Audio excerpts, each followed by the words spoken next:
Hello everyone, welcome back to my channel once again. तो यहाँ पे हम लोग बात करने वाले हैं लीड कोड का एक और बेहतरीन सा प्रॉब्लम के बारे में, जो कि है बाईवीकली कॉन्टेस्ट 105 का third problem, maximum strength of A group. Okay, and ये बेसिकली मीडियम प्रॉब्लम है। काफ़ी अगर आप देखो तो थोड़ा सा इजी हो जाएगा अगर आप इसको बढ़िया तरीके से समझोगे। एंड कहीं ना कहीं क्वेश्चन में आपको हिंट भी दिया हुआ है, तो हम लोग उस पर बात करेंगे। पहले क्वेश्चन को पढ़ लेते हैं। क्वेश्चन ये बोल रहा है कि आपके पास एक zero indexed integer array nums है, ठीक है, जो कि स्कोर ऑफ स्टूडेंट एक एग्जाम में जो कितने स्कोर किस तरीके से स्कोरिंग रहा वो आपको रिप्रेजेंट कर रहा। अब क्या कर रहा है कि टीचर ने एक ग्रुप को फॉर्म करना चाहते हैं, और ग्रुप में देख लो नन एम्प्टी ग्रुप है, ठीक है। नन एम्प्टी मतलब ऐसा नहीं होगा कि कोई भी स्टूडेंट ना हो, एटलीस्ट एक स्टूडेंट होने की आपकी जो है वो कंडीशन कंपलसरी वाली है। तो आपको एक स्टूडेंट एटलीस्ट तो रखना ही रखना, ठीक है, ताकि कि उस जो ग्रुप बना रहे हैं ना उसका स्ट्रेंथ मैक्सिमम हो सके। तो मैक्सिमम स्ट्रेंथ रखना है। अब स्ट्रेंथ को किस तरीके से कैलकुलेट करें वो समझते हैं। स्ट्रेंथ किसी भी एक ग्रुप का, ठीक है, एक ग्रुप है जिसमें के स्टूडेंट है। यहाँ लेट सपोज यहाँ पे मैं लिख रहा हूँ स्कोर लिख रहा हूँ, ठीक है। स्कोर एरे मैंने लिखा, लेट सपोज 1 2 3 4। अब यहाँ पे मैंने लेट सपोज इस स्टूडेंट को चूज किया और इस स्टूडेंट को चूज किया फॉर्म ए ग्रुप। तो इनका जो स्ट्रेंथ होगा ना, स्ट्रेंथ जो होगा वो 2, ठीक है, जो स्कोर होगा इनका और इनका जो स्कोर होगा वो प्रोडक्ट ले लेंगे हम इसका। यही स्ट्रेंथ का डेफिनेशन है यहाँ पे। इसने क्या बोला कि strength of the group of the student indices जो भी है उनका जो वैल्यू दिया गया स्कोर वैल्यू है उसका प्रोडक्ट, सिंपल, ठीक है। अब इसको करना है मुझे मैक्सिमम, मुझे करना है प्रोडक्ट को मैक्सिमम। सोचो मेरे पास ए क्रॉस बी लेट सपोज होगा, दो ही नंबर है, इसको मुझे करना है मैक्स। तो मेरा मेरा एक्सपेक्टेशन क्या होगा कि ए की वैल्यू मैं जितना मैक्सिमम दे सकता हूँ, ठीक है, लार्जेस्ट वैल्यू मैं दूंगा इसको, और बी की जो सेकंड, जब जाहिर सी बात है एक लार्जेस्ट हो गया तो आपके पास सेकंड लार्जेस्ट बचेगा, तो सेकंड लार्जेस्ट हम देंगे, ठीक है। बट ये वाला कंडीशन नहीं होगा हर जगह ट्रू। मैं एग्जांपल एक देता हूँ, 1 2 3 4। अगर मैं इसको देखूं तो यहाँ पे सेकंड लार्जेस्ट 3 और लार्जेस्ट आपका 4, 3 इंटू 4 आप 12, जो कि इसका हाईएस्ट एमंग ऑल होगा। जितने भी 2 के पेयर बनेंगे उन सब में प्रोडक्ट जो होगा लेंगे तो 12 से ज़्यादा किसी के नहीं आएगा, 12 मैक्सिमम है। बट मैं इसी को चेंज कर दूं, ठीक है, -1 -2 -3 -4। अब इसका लार्जेस्ट कौन है इस ग्रुप में? लार्जेस्ट ये है, फिर सेकेंड लार्जेस्ट ये है। लेकिन अगर हम इन दोनों का प्रोडक्ट देखें तो 2 आएगा, जबकि मैं अगर स्मॉलेस्ट और सेकेंड स्मॉलेस्ट अगर मैं ले लूं और इनका प्रोडक्ट देखूं तो फिर से आपको 12 आएगा, ठीक है। इसी एग्जांपल को आप ऐसे और चेंज कर दो, 1 2 -3 -4 कर दो। बेसिकली पॉइंट ये है कि ये वाला तभी होगा जब number greater than equal to 0 वाला केस होता है। इक्वल टू ना भी लगाओ चलेगा, ठीक है, ग्रेटर देन 0 का केस है। बट अगर आप कंस्ट्रेंट में देख रहे हो तो नंबर या एग्जांपल देखो तो जो नंबर है वो निगेटिव है। तो निगेटिव नंबर, चूंकि मुझे पता है -1 और एक बार और मैंने माइनस को गुना किया तो ये पॉजिटिव कर देगा, प्लस नहीं है, ये प्रोडक्ट है। तो प्रोडक्ट में 2 माइनस मिलके प्लस हो रहा है। तो ये जो ऊपर हमने पढ़ा या जो चीज़ें हम अब तक समझ रहे हैं कि ए इंटू बी जो हमेशा मैक्स देगा, ठीक है, सॉरी मैक्स होगा जब हम ए और बी को मैक्सिमम वैल्यू सेलेक्ट करें, तो नहीं, इससे और छोटी वैल्यू मैं इसमें ऐड कर दूंगा तो उसकी प्रोडक्ट एक दूसरे निगेटिव नंबर के साथ लेने पे और ज़्यादा होगी, राइट। तो आप इसको डायरेक्टली इस तरीके से सॉर्ट करके चूज नहीं कर सकते हो। तो अब हमारे पास ऑप्शन क्या बचता है? अब दूसरा ऑप्शन आपके पास ये बचेगा कि चलो ऐसा करते हैं, पॉजिटिव को ना एक अलग साइड करते हैं, ठीक है, नेगेटिव को अलग साइड कर देते हैं। इसको सॉर्ट कर दिया हमने डिक्रीजिंग ऑर्डर में लेट सपोज, और इसमें तो उल्टा होता है तो मैंने कर दिया सॉर्ट इंक्रीजिंग ऑर्डर में। माइट भी ये चल जाए, ठीक है, माइट भी चल जाए, बट इसमें आपको काफ़ी कॉम्प्लिकेसी होगी। अब इन दोनों नंबर का जो है प्रोडक्ट आपका लाइक कितना मैक्स होने वाला है, फिर इससे आप कंपेयर करोगे, उस हिसाब से आप शायद इसको 2 पॉइंट अप्रोच से मुझे लगता है कि शायद कर सकते हैं।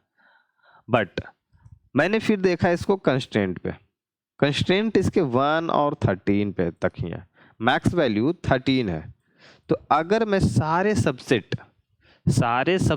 ठीक है, सारे सबसेट में क्रिएट कर दूं इसकी, या जनरेट करूं, ऐसा बोलते हैं जनरेट ऑल सबसेट, तो क्या होगा 2 टू द पावर n और यहाँ पे 2 to the power 13।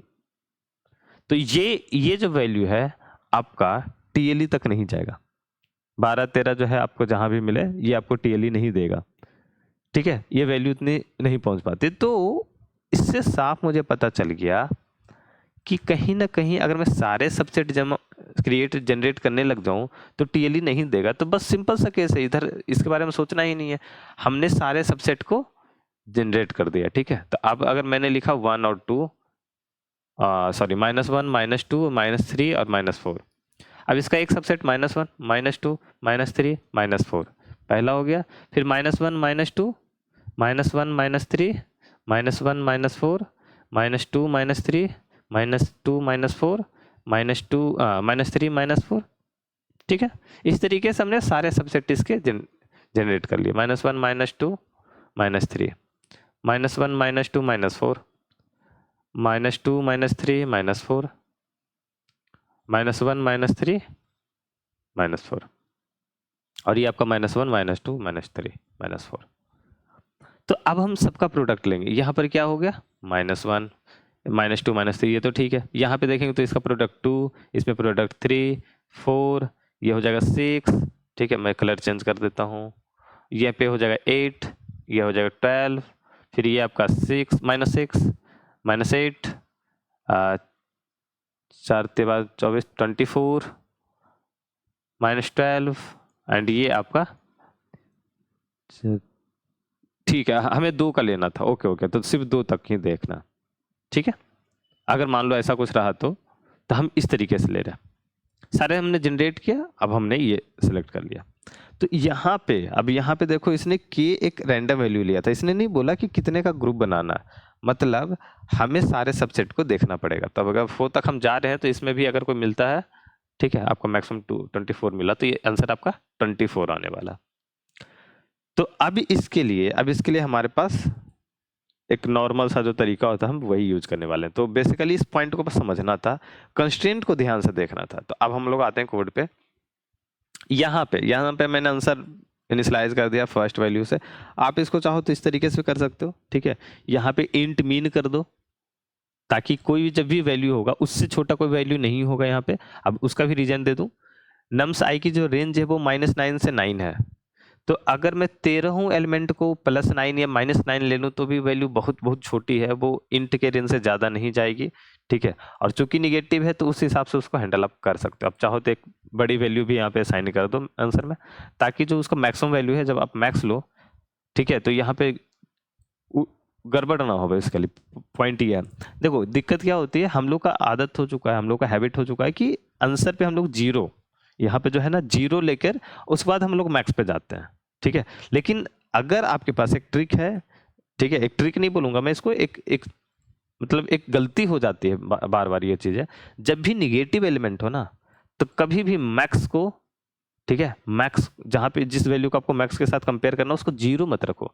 Might be possible जब ये निगेटिव वैल्यू आपके, जैसे कि इसने बोला कि नॉन निगेटिव ग्रुप होना चाहिए, अब मैंने एक ही एलिमेंट दिया -4, तो उस केस में आंसर तो -4 ही होगा।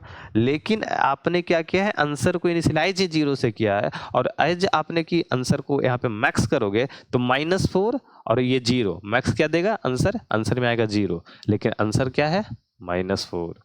तो आपको इसमें एक ऐसी वैल्यू रखनी चाहिए कि इस पूरे सॉल्यूशन का जो सबसे मिनिमम वैल्यू होगा, ठीक है, वो भी उस वैल्यू से बड़ा होना चाहिए, ताकि वो मैक्स वाले कंपेयरिंग फंक्शन में आपको एप्रोप्रिएटली आपके वेरिएबल में असाइन हो सके। तो ये चीज आपको ध्यान देना है। अब हम लोग कोड पे आते हैं। ये कोड आप काफी मतलब जान पहचान सा आपका होगा, तो इसको मैं ज्यादा एक्सप्लेन नहीं करूंगा। तो यहाँ पे मैंने जो मतलब गलती हो सकती थी वो मैं आपको बता दिया हूँ, ठीक है। उसके बाद हम लोग सारे सबसेट को जनरेट कर रहे हैं, और हर एक सबसेट का जो है वो वैल्यू हम स्टोर कर रहे हैं। मीन्स हमारा जो स्कोर है, ठीक है, जो उसका स्कोर का प्रोडक्ट जो हम लोग ले रहे हैं, स्ट्रेंथ बेसिकली, तो हमने स्ट्रेंथ को कैलकुलेट किया और मैक्सिमाइज करते चले गए। तो मैक्सिमम क्या होगा, मैक्सिमम वैल्यू जो आपका होगा आंसर में स्टोर होगा और वही हमें रिटर्न कर देना था, सिंपल। तो इस क्वेश्चन में अगर आप सीधे सॉर्ट करके बनाने बैठे हो तो आपसे गलती हुई होगी। और यहाँ पर दिख रहा है यूजर एक्सेप्टेड 8000 और यूजर ट्राइड 11000 है। तो थोड़ा सा कहीं मुझे लगता है कि शायद इसका जो डिफरेंस है वो भी आपको शायद दिखा होगा। ठीक है, तो इस वीडियो में इतना ही रखते हैं एंड आई होप कि आपको समझ में आ गया होगा, आपके डाउट क्लियर होंगे। बट स्टिल अगर कोई डाउट बचता है तो नीचे कमेंट बॉक्स में बता दो एंड डिस्क्रिप्शन बॉक्स में आपके हेल्पफुल लिंक में काफ़ी सारे लिंक्स हैं, जैसे कि टॉपमेट पे आप मेरे से बात कर सकते हो, आप मेरे ब्लॉग्स को पढ़ सकते हो। तो आपको यहाँ पे बेसिकली जाना है, ठीक है, मैं थोड़ा सा आपको बता दूँ। और यहाँ पे आपको जो है वो ब्लॉग मिल जाएगा। तो अभी एक और ब्लॉग मैं अभी जस्ट लिख ही रहा हूँ, वो भी आ जाएगा जल्द ही, लोअर बाउंड और अपर बाउंड का, उसका भी वीडियो आ जाएगा साथ ही।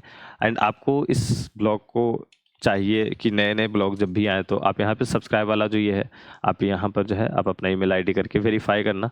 आपको एक वेरिफिकेशन मेल जाएगा उसके लिए प्रॉपर, ठीक है। और उस मेल से आपको फिर वहाँ से वेरीफाई करना होगा। तो 2 स्टेप लगेगा, ये नहीं कि आप किसी भी रैंडम मेल में डालकर कोई भी एक बॉट लगा दे या इस तरीके से, तो ये नहीं काम करेगा, ठीक है। तो इस वीडियो में इतना ही रखते हैं, मिलते हैं अगली वीडियो में। Till now, bye bye.